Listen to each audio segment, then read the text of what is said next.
ഇവർ വിവാഹിതരായാൽ നമുക്ക് കാണാനായിട്ട് സാധിക്കുന്നത് നമ്മുടെ അജയാണെങ്കിൽ തനിക്കിഷ്ടപ്പെട്ട പ്രണയിനിയെ പ്രപ്പോസ് ചെയ്യുന്നൊരു കാഴ്ച കാണാനായിട്ട് കഴിയുന്നുണ്ട്, കാണാനായിട്ട് സാധിക്കുന്നുണ്ട്.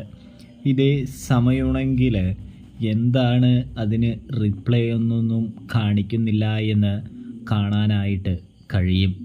ഇതേ സമയം ഇവിടെ നമ്മുടെ ഭൂമിശയുടെ വീട്ടിൽ ബർത്ത്ഡേ ഫംഗ്ഷനും കാര്യങ്ങളൊക്കെ നടക്കുകയാണെന്ന് കാണാം.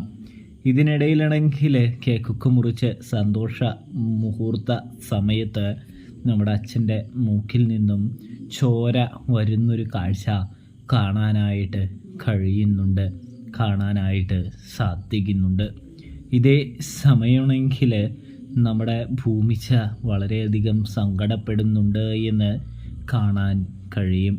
കൂടാതെ ആണെങ്കിൽ നമ്മുടെ അമ്മയാണെങ്കിൽ ചോര വരുന്നത് കണ്ടിട്ട് പൊട്ടിക്കരയാനായിട്ട് തുടങ്ങുന്നൊരു കാഴ്ചയും കാണാൻ കഴിയും. അപ്പോൾ റിവ്യൂ ഇഷ്ടപ്പെട്ടാൽ ചാനൽ മറക്കാതെ ഒന്ന് സബ്സ്ക്രൈബ് ചെയ്ത് സപ്പോർട്ട് ചെയ്യാനായിട്ട് പ്രത്യേകം ശ്രദ്ധിക്കണേ പ്രേക്ഷകരെ, കൂട്ടുകാരെ.